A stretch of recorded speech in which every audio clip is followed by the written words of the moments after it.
Welcome back to English Grammar Made Simple with Dr. Destiny Idegbekwe. Before we begin today's lesson, let's answer the challenge question from episode 2. The question was, the manager along with his workers was present, or the manager along with his workers were present. The correct answer is, the manager along with his workers was present. Why?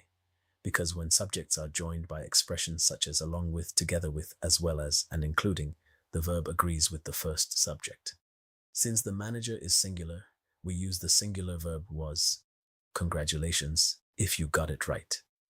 Today, we are going to look at two important Concord rules that many learners find confusing. Let's begin with Rule 2. Rule 2 says, when and joins two singular subjects that refer to the same person, the same thing, or different titles of the same person, we use a singular verb. Listen carefully to this sentence.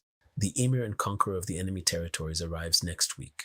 Why do we use arrives instead of arrive? Because the Emir and Conqueror of the enemy territories refer to one person. Let's look at another example. Our pastor and general overseer has just arrived. Again, we use has because pastor and general overseer are two titles belonging to the same person. Here are some more examples. Time and tide waits for no one. Bread and butter is his favorite food. The novelist and poet Mark Twain is dead. In each example, the two expressions are treated as one idea, one thing, or one person. Therefore, we use a singular verb. But now watch this carefully.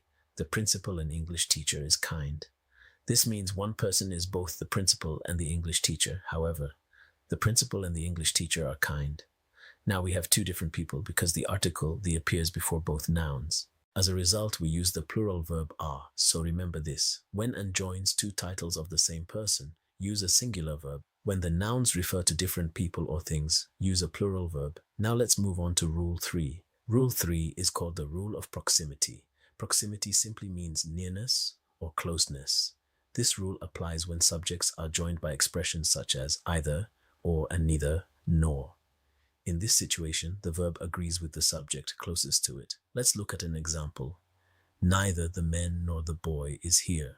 Why do we use is? Because the subject nearest to the verb is the boy, which is singular. Now consider this sentence. Neither Agbo nor his parents are attending the meeting. The subject closest to the verb is his parents, which is plural. Therefore, we use are. Let's try another one. Either Eka it or you are to go. Why do we use are? Because the subject closest to the verb is you. Here's another example. Neither the players nor the coach deserves the praise. The subject closest to the verb is the coach. Since coach is singular, we use deserves.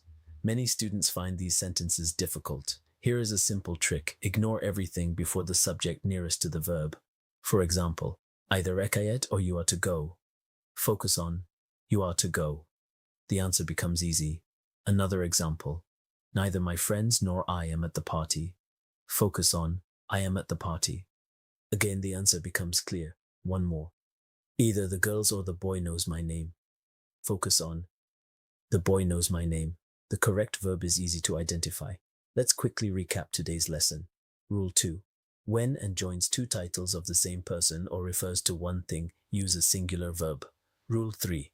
When subjects are joined by either, or neither, nor, the verb agrees with the subject closest to it. Simple, isn't it? Now it's your turn. Before you go, try this challenge question. Neither the teacher nor the students ready for the test. Should we say, neither the teacher nor the students are ready for the test? Or, neither the teacher nor the students is ready for the test?